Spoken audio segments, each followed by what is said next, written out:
we've walked down off the rampart and we're now in the inside of the castle. And I was going to say that you can feel the difference, but we've just been hit by a gust of wind.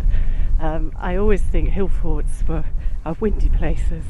I imagine it must have been quite difficult living here, even with the ramparts to put your huts behind. It always seems to be quite gusty.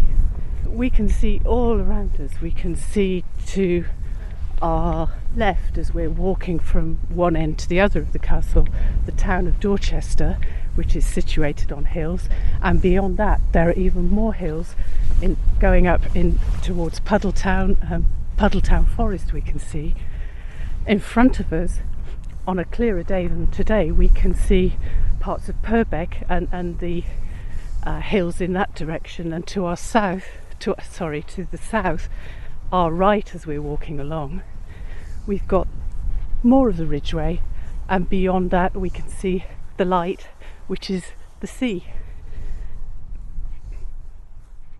How and why did the Romans make Dorchester what it is today? Well, they made Dorchester because there wasn't anything very much there before. There were some prehistoric monuments there, but very, very old prehistoric monuments when the Romans arrived, so they may not have been visible to the Romans. They selected a point on the River Frome which had good communications, which was strategically important, and they established a fort, and then they created a town, and they laid out a new town, a square town more or less, with regular roads and civic buildings built within the town, and we find traces of that today under the modern town of Dorchester, with mosaics and that kind of thing. And there were some very splendid houses within and just outside Roman Dorchester, and they seem to have carried on in use for quite a long time. But the Romans eventually, with various difficulties in Britain and elsewhere in the empire, they finally withdrew from Britain in AD 410. It seems that many of the people stayed in Britain. They were originally natives who had become Romanised, or they were people from other parts of the Roman Empire who'd settled in Britain and made their life here. And it seems that many stayed, and for a while they tried to maintain the kind of life that they had in Roman Britain, but it fell apart quite quickly.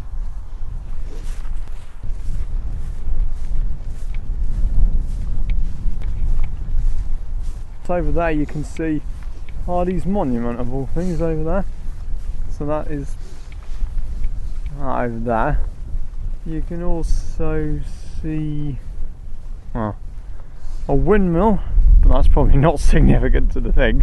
Now, I've been to Maiden Castle many times, so being up this high, the surprise of me being up this high is, well, obviously I'm no longer surprised because of the amount of times I've come here repeatedly. Can say what I like about this place, really, apart from the sceneries. Obviously it would be beautiful for people, and it's obviously beautiful for me, and well, you can just admire them.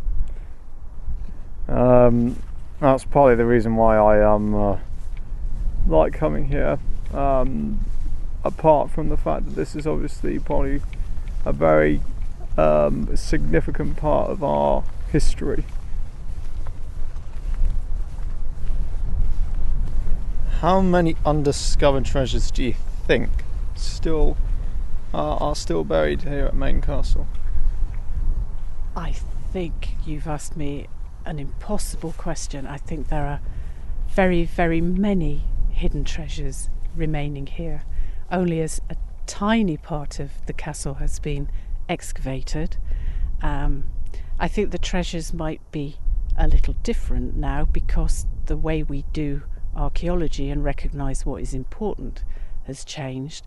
it could be that there's a lot of really important evidence relating to people's diet and the kind of animals they kept and the date of everything, that new science, either now or perhaps in the future, might be able to enlighten us about, and what we think of as treasure today, the shiny things, the gold and silver and metal objects, and the pottery sometimes, which is our staple archaeological evidence, might become less important as our ways of looking at it change.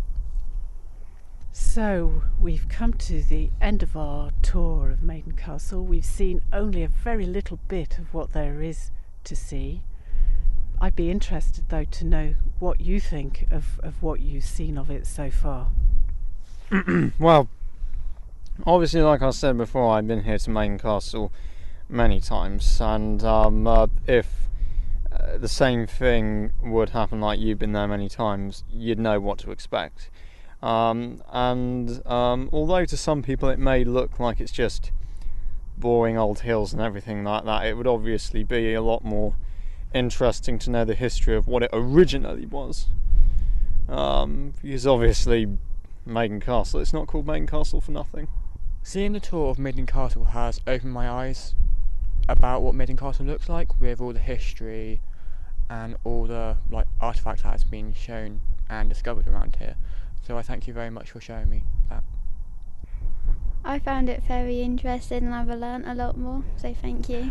Right, as we're standing here, the wind is getting stronger and colder, so let's make our way back to the car park and get out of the wind.